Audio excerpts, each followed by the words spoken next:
आत्मकारक ग्रह, जैसा कि नाम से ही स्पष्ट है, आत्मकारक अर्थात आत्मा का कारक। तो जन्म कुंडली में हम कैसे ज्ञात करेंगे कि कौन सा ग्रह हमारी आत्मा का कारक है? जन्म कुंडली का जो आधार है वो है हमारे प्रारब्ध कर्मों का फल। पिछले कई जन्म के पाप पुण्य कर्म जो संचित होते रहते हैं और संचित होकर भुगतान नहीं हो पाते, वही हमारे प्रारब्ध बनते हैं। तो हर जन्म में हमारी अनेक इच्छाएं जो रहती हैं वो अधूरी रह जाती हैं। तो जब भी आत्मा नए शरीर में प्रवेश करता है तो उसके साथ साथ जैसे जैसे उम्र बढ़ती है तो इच्छाएं कामनाएं भी जागृत होती रहती हैं। तो इस जन्म में वो सारी हमारी इच्छाएं पूर्ण हो पाएंगी या नहीं हो पाएंगी, या इस जन्म में भी वो हमारी इच्छाएं अधूरी रह जाएंगी, इस बात का ज्ञान होता है आपकी आत्मकारक ग्रह से। अब हम जानेंगे कैसे आत्मकारक ग्रह कौन है? तो बहुत ही आसान है। जन्म कुंडली में जो भी ग्रह अंशात्मक रूप से सबसे अधिक बलवान होता है वही आपका आत्मकारक ग्रह कहलाता है। और आत्मकारक ग्रह जो बनता है वह नवांश कुंडली में जहाँ पर भी विद्यमान है उसे कारकांश कहते हैं। कारकांश का अर्थ होता है कि वही आपके लिए कारक हो गए हैं। तो कारकांश ग्रह से जैसे नवा स्थान है तो धर्म का स्थान है, तो कारकांश ग्रह से नवा स्थान देखेंगे तो आपकी धार्मिक यात्रा कैसी रहेगी, कारकांश से पंचम स्थान देखेंगे तो आपकी विद्या कैसे रहेगी, कारकांश से दसम स्थान देखेंगे तो आपका कर्म कैसा रहेगा।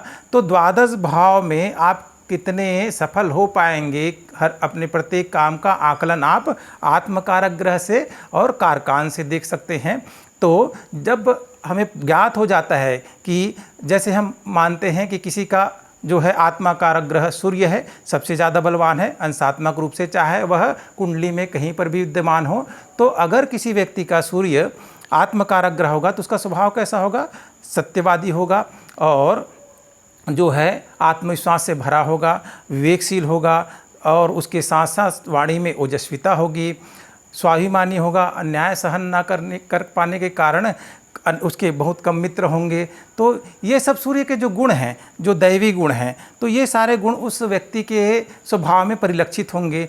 चंद्रमा अगर आत्मकारक ग्रह हुआ तो स्वभाव से कल्पनाशील होगा, भावुक होगा, दूसरों की मदद करने वाला होगा और बहुत सारे जो काम हैं जो टालने की वृत्ति भी आ जाती है, तो कल्पनाशील और भावुक रहते हैं। तो जो भी ग्रह आपका आत्मकारक है उसके स्वाभाविक गुण आएंगे। तो हमको करना क्या चाहिए? जब आत्मकारक ग्रह का ज्ञान हो जाता है तो सूर्यदेव अगर आत्मकारक ग्रह हैं तो सूर्य को आप नित्य जल चढ़ाएं, सूर्य की पूजा पाठ करें, सूर्य की उपासना करेंगे तो उससे आपके पूर्व जन्म की जो आधी अधूरी इच्छाएं हैं वो भी पूरी होंगी और इस जन्म में भी आपको जो जीवन में प्रत्येक कार्य करने में बेहद सफलता भी मिलेगी। अगर चंद्र देवता आपके आत्मकारक हैं तो किस देवता की पूजा करनी चाहिए? चंद्र देवता अगर आत्मकारक हैं तो भगवान शिव की पूजा कीजिए, शिव जी को जलाभिषेक करिए, दिन रात शिव मंत्र का जाप कीजिए। तो आत्मकारक ग्रह अगर मजबूत हो गया तो इस जन्म की भी यात्रा हो जाएगी और हो सकता है कि अगर बाकी ग्रह बलवान हो तो इंसान की यात्रा मोक्ष तक पहुंच जाए। अगर मंगल देवता आत्मकारक ग्रह हुए तो मनुष्य को क्या करना चाहिए? मंगल ग्रह आत्मकारक हैं तो भगवान हनुमान जी की उपासना करना चाहिए, मंगल मंत्र का जाप करना चाहिए, नित्य हनुमान चालीसा। तो जो ग्रह हैं उसके उपाय जैसे नवग्रह बताए गए हैं उसी तरह से आप उपाय करते रहिए और नित्य उपासना करने से अपने आत्मकारक ग्रह का अवश्य ही कल्याण होता है।